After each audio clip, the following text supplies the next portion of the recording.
Within the northern Algonquian traditions, Wendigo is the spirit of winter and a creature that can transform a man, woman, or child into a cannibalistic being with a heart of ice.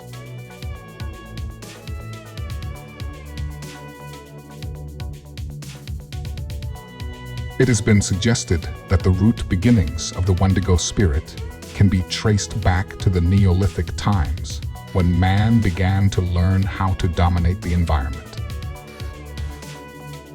In 1996, author Daniel Quinn spoke of this as a movement toward totalitarian agriculture, which occurred when man began producing more food than was needed by the population.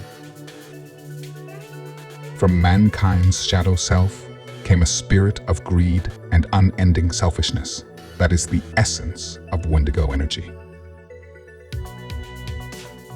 The practice of totalitarian agriculture included the subordination and destruction of any living entities that got in the way of that overproduction and resulted in the inexorable elimination of natural resources. Mankind's desire grew, and he was never satisfied, always wanting more. The Wendigo energy of selfishness, greed, and overconsumption began to grow and thrive.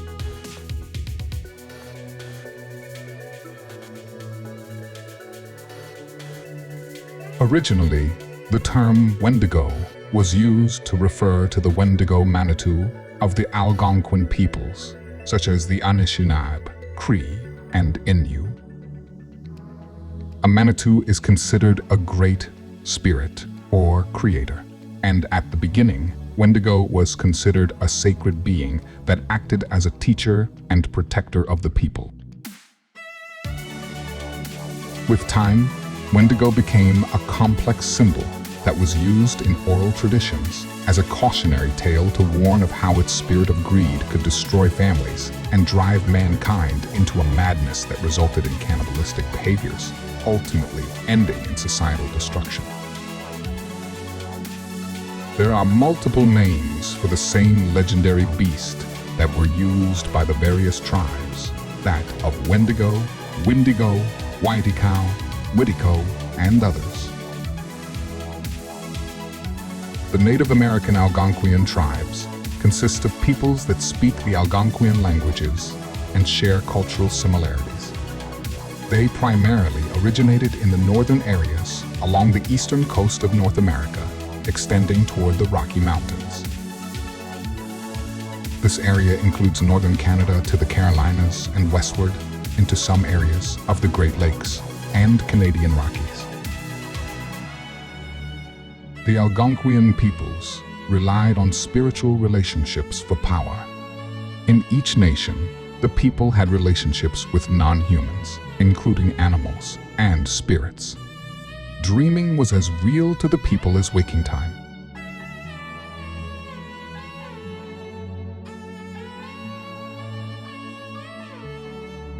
It is impossible to truly understand what Wendigo meant to the Algonquian culture, but there are some hints if we look at the environment where Wendigo came to flourish.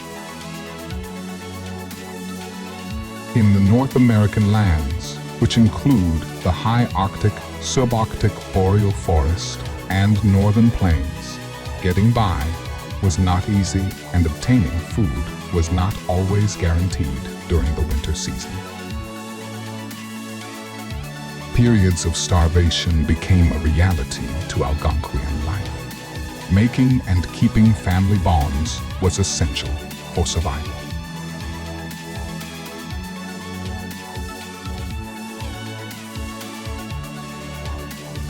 Stories of Wendigo educated the young, and through time, Wendigo became an entertaining way of instructing the tribes on how to maintain family connections, face periods of starvation, and hold on to individual moral behaviors.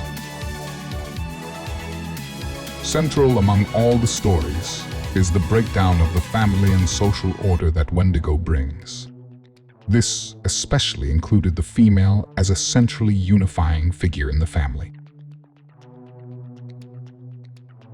In times of starvation, the body begins feeding on itself.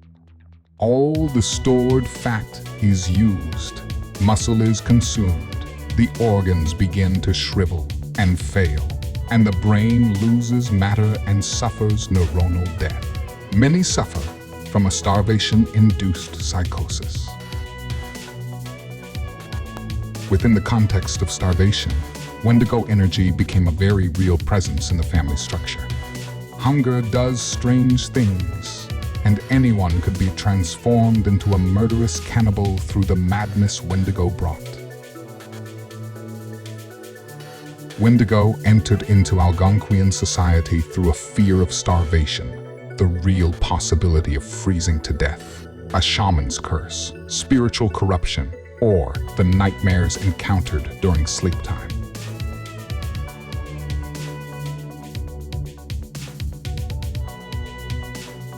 As a physical being, Wendigo was a powerful and fearsome beast with sunken eyes glowing with a malevolent maliciousness.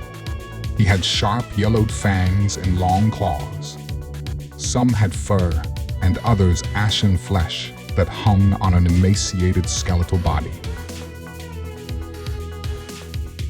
At times, Wendigo appeared with pointed ears and horns or antlers, much like a deer. He presents as a clever shapeshifter and can lure his victims if they are ignorant and unaware of the danger he presents. If he has hidden himself through invisibility, you will still be able to sense his presence by the aroma of rotting flesh that follows him wherever he roams.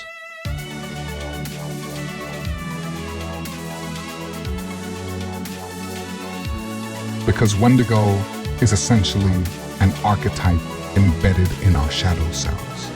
He has grown and evolved along with society, especially in the regions of North America. Wendigo beliefs and understandings have undergone a substantial revolution as its spirit continued to consume and grow, but never be satiated. In 1535, portions of Canada were claimed as a French colony, becoming a British colony in 1736. With colonization came the spirit of Wendigo that resulted in the predation of vulnerable peoples. At this point, Wendigo became associated with colonialism and manifest destiny.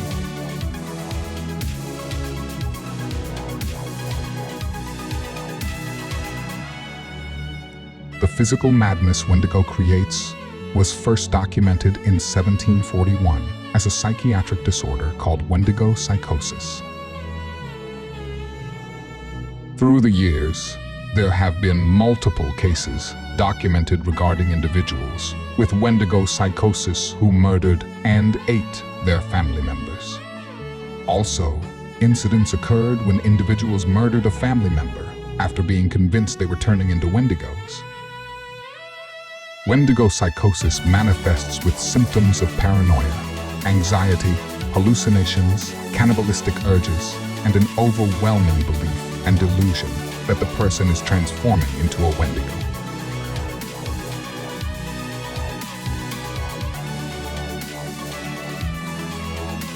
Richard Dawkins has introduced the idea of mind viruses. He theorizes that memes, also called units of culture, act as a virus, controlling some of the perceptions and actions of individuals. Wendigo can be called a disease, an archetype, or a malignant meaning, irregardless of what it is called. The spirit of Wendigo is a part of our collective unconscious. The ancient spiritual traditions, along with many indigenous cultures, understood the power of thought forms and how they manifest into physical events. Through quantum physics, we now know that thought forms are energy wave forms that can transform into ETs, elementary things, or elementary thoughts.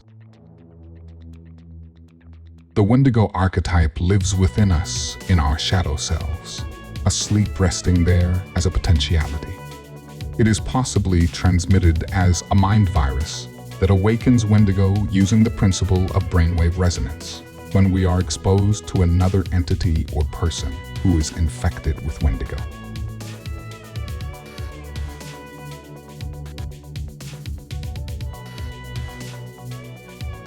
Wendigo is present in individuals and groups who push neoliberal economics and the emphasis for deregulation and globalization to use resources without restraint or concern.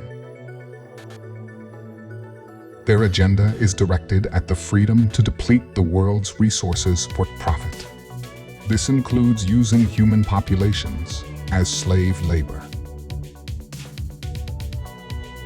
Wendigo is present in individuals, groups, and companies whose only goal is to make money without considering the environmental, societal, or human cost.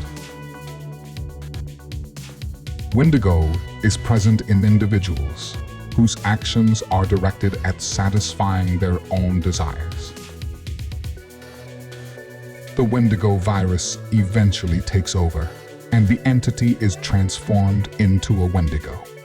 He has turned malignant and must consume everything and anything to satisfy his ego. His heart is now frozen and immune to the needs and pain of everyone else.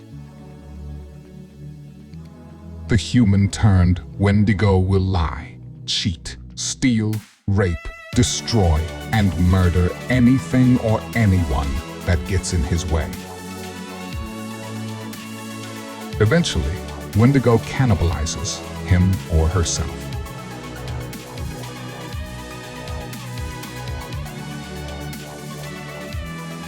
The starting point to effect healing begins with conscious awareness and recognition that Wendigo exists within all of us as a potential disease process. Strive to recognize the wisdom of the seasons, the life cycles around us. This includes all living things, the environment, the economy, and market systems. Expect and demand altruism, coordination, and respect within our governments. Resist worshiping money and power.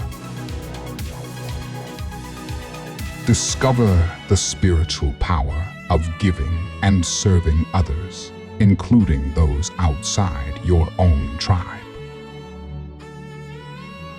Understand that our lives are inexorably intertwined with all things,